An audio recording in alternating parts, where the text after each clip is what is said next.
कशिश news में आपका स्वागत है। मैं हूं अनुराग। राष्ट्रपति चुनावों की बिसात बीत चुकी है।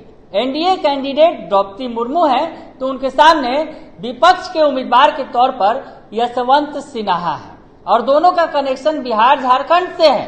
दरअसल द्रौपदी मुर्मू झारखंड की पूर्व राज्यपाल रह चुकी हैं, तो यशवंत सिन्हा जो हैं वो हजारीबाग के सांसद रह चुके हैं, केंद्र में मंत्री रह चुके हैं, आईएएस अधिकारी रह चुके हैं। हालांकि उनका जन्म पटना में हुआ था और पटना में उन्होंने पढ़ाई भी की थी, यानी बिहार से भी उनका कनेक्शन है और झारखंड से भी। और द्रौपदी मुर्मू की बात करें तो वो झारखंड के राज्यपाल के तौर पर लंबे समय तक रही और वो उड़ीसा की है। तो ऐसे में जो आमने सामने हैं अब ये दोनों नेता और सत्ता पक्ष बनाम विपक्ष की जो बिसात बिछी हुई है। हालांकि अगर बात कहें तो वोटों के लिहाज से एनडीए कैंडिडेट का पलड़ा भारी है और ये पलड़ा और भी जब भारी हो गया जब सीएम नीतीश कुमार की तरफ से ऐलान कर दिया गया कि वो एनडीए कैंडिडेट का समर्थन करेंगे। दरअसल नीतीश कुमार के इस कदम का इंतजार किया जा रहा था, क्योंकि अगर पिछले 2 चुनाव की बात करें तो जिस तरह से सीएम नीतीश कुमार ने जिस दल में, जिस गठबंधन में वो रहे, उसका समर्थन नहीं किया था, तो इस बार लोगों को आशंका थी, लेकिन तमाम आशंकाओं को दूर कर दिया गया। आपको बता दें, प्रणब मुखर्जी जब राष्ट्रपति बने थे तो उस वक्त जो चुनाव हुए थे तो उस वक्त एनडीए में रहते हुए उन्होंने यूपीए उम्मीदवार का समर्थन किया था और उसके बाद दूसरी बार जब वो महागठबंधन में थे तो उस वक्त एनडीए कैंडिडेट रामनाथ कोविंद का समर्थन किया था, क्योंकि रामनाथ कोविंद बिहार के राज्यपाल थे और सीधे उन्हें राष्ट्रपति कैंडिडेट बनाया गया था। तो सीएम नीतीश कुमार ने अलग कदम उठाया था और इस बार भी लग रहा था कि शायद कुछ वो अलग फैसला ले सकते हैं, लेकिन आखिरकार सीएम नीतीश कुमार की तरफ से जो पार्टी की तरफ से बयान सामने आया और उस पर मुहर लग गई कि वो एनडीए कैंडिडेट द्रौपदी मुर्मू का समर्थन करेंगे। दरअसल द्रौपदी मुर्मू के बारे में बताएं तो वो पहली महिला आदिवासी राष्ट्रपति बन सकती हैं। जिस तरह से जीत के आंकड़े भी उनके पक्ष में अब जाते हुए दिख रहे हैं, तो ऐसे में जो पहली महिला आदिवासी राष्ट्रपति बन सकती हैं द्रौपदी मुर्मू। तो ऐसे में झारखंड में भी एक अनोखी घटना हुई, जिस तरह से सीएम नीतीश कुमार ने महागठबंधन से हटकर रामनाथ कोविंद का समर्थन किया था, क्योंकि वो बिहार के राज्यपाल थे उस वक्त, और कुछ उसी तरह की स्थिति झारखंड में बनी है, जहां पर सीएम हेमंत सोरेन समर्थन कर रहे हैं द्रौपदी मुर्मू का। तो ये तमाम समीकरण जो हैं बिहार के परिप्रेक्ष्य में देखें तो अब एनडीए के पक्ष में जाती दिख रही हैं। एनडीए की तरफ से बयान जो आया, ट्वीट्स भी किए गए, तो एनडीए के जेडीयू के राष्ट्रीय अध्यक्ष ललन सिंह ने इस बात का ऐलान किया, ट्वीट करके उन्होंने जानकारी भी दी और साथ ही साथ उपेंद्र कुशवाहा ने भी इसकी सूचना दी। क्या कह रहे हैं ये दोनों नेता, उनका बयान सुनवा देते हैं।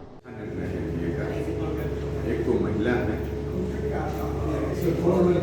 महिला भी समाज की अंतिम पंक्ति में जो खड़ा, उसमें से महिला आती है आदिवासी समाज से, तो ये एक अच्छा निर्णय है, स्वाभाविक रूप से अच्छा निर्णय है, तो अच्छा निर्णय का तो समर्थन नहीं करेगा जेडीयू का, कोई करना चाहिए।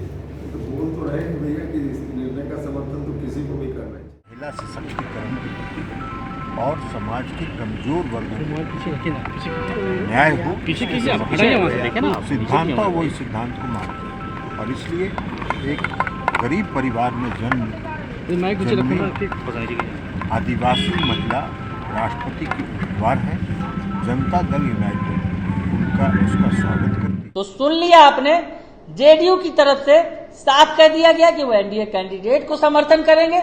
उसके बाद बिहार से तमाम दलों की स्थिति स्पष्ट हो गई कि कौन किसे समर्थन करेगा।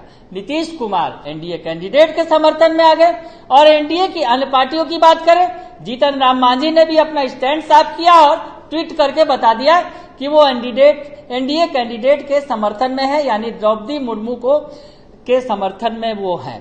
सभी ने खुले दिल से इसका स्वागत किया। उधर अगर बात करें पशुपति कुमार पारस की, उन्होंने भी, वो तो साथ में है, केंद्र में मंत्री भी हैं, उन्होंने साफ समर्थन का ऐलान कर दिया। और साथ ही साथ चिराग पासवान ने भी आज एनडीए कैंडिडेट को ही समर्थन देने का ऐलान किया। दरअसल उनकी बात हुई फोन पर राजनाथ सिंह से और उसके बाद उन्होंने फैसला लिया।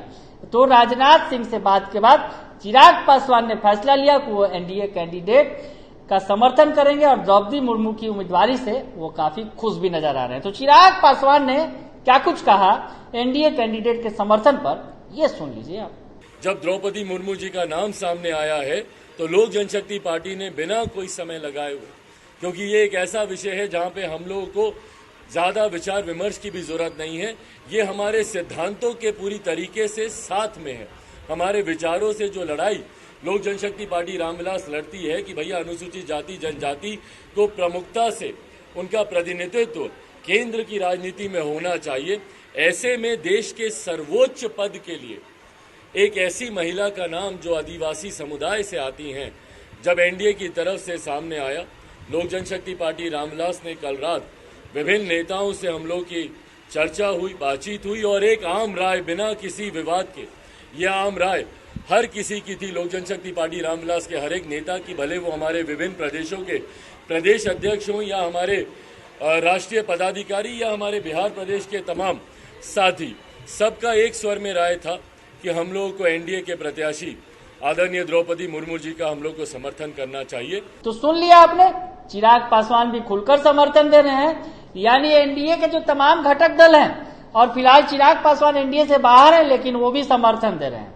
विपक्ष की भी बात बता दें, विपक्ष समर्थन में खड़ा है यशवंत सिन्हा के जो विपक्ष के उम्मीदवार के तौर पर है, तो आरजेडी उनका समर्थन कर रही है। उसके अलावा जो विपक्षी दल है वो भी यशवंत सिन्हा का समर्थन कर रहे हैं। तो बिहार में फिलहाल एनडीए कैंडिडेट के पक्ष में हवा बन गई है और मजबूती से, जिस तरह से तमाम दलों ने समर्थन का ऐलान कर दिया है और बीजेपी भी साथ में है, तो ऐसे में भरपूर वोट बिहार से मिलने वाले हैं एनडीए कैंडिडेट द्रौपदी मुर्मू को, और अब वो देश की अगली पहली महिला आदिवासी राष्ट्रपति बन सकती हैं। बने रहिए कशिश न्यूज के साथ, तमाम खबरों से आपको अपडेट रखेंगे। फिलहाल के लिए इतना ही, धन्यवाद।